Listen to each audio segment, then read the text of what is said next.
రాజకీయ వారసత్వం ఎవరిది అన్నటువంటిది కుటుంబ వారసత్వంలో నిరూపణ కాదు. ప్రజలు డిసైడ్ చేయాలి. ఏదైతే ఏఐఏడీఎంకే అధినేత్రిగా జయలలిత ఎట్లయింది? అంతకుముందు దాని హెడ్ భార్య, ఆయన చనిపోతే ఆయన భార్య వచ్చినా కూడా ప్రజలు ఒప్పుకోలేదు. జయలలితే ఆ పార్టీకి సరైనటువంటి నాయకురాలు అనుకున్నారు, ఆమెనే అనుకున్నారు. ఆ మొదట వ్యవస్థాపకుడి భార్య ఆ తర్వాత రాజకీయాల నుంచి పక్కకి తప్పుకుంది. అక్కడ వారసత్వం ఆమెకిచ్చారు. ఎన్టీ రామారావు వారసుడుగా హరికృష్ణను ఒప్పుకోలేదు, పెద్ద అబ్బాయిని. బాలకృష్ణ వీళ్ళు అసలు ప్రయత్నించలేదు.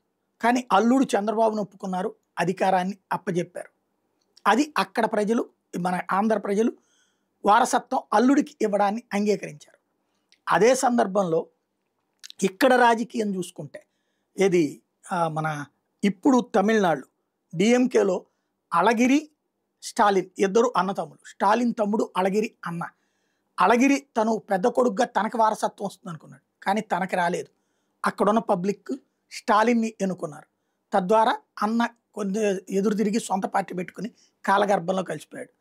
అట్లాగే జేడీయూకి సంబంధించి కుమారస్వామి అన్న ఉన్నాడు, కానీ అతన్ని అంగీకరించలేదు ప్రజలు. కుమారస్వామిని ఎన్నుకున్నారు.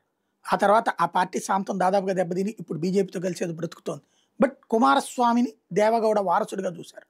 ఇప్పుడు అట్లాగే ఏదైతే బీహార్లో లాలూ ప్రసాద్ పెద్ద కొడుకుని చూడలేదు, తేజ్ ప్రతాప్ యాదవ్ అతను ఉండగా తేజస్వి యాదవ్ సరైన వాళ్ళు అనుకున్నారు, తేజస్వి యాదవ్కే ఇచ్చారు. ఇప్పుడు కూడా తేజస్వి యాదవ్ కూటమిగా లేదా పార్టీగా 25 సీట్లుగా పరిమితం కావచ్చు, కానీ ప్రధాన ప్రతిపక్ష స్థానం వచ్చినట్టే, 10% సీట్లు వచ్చినాయి కాబట్టి.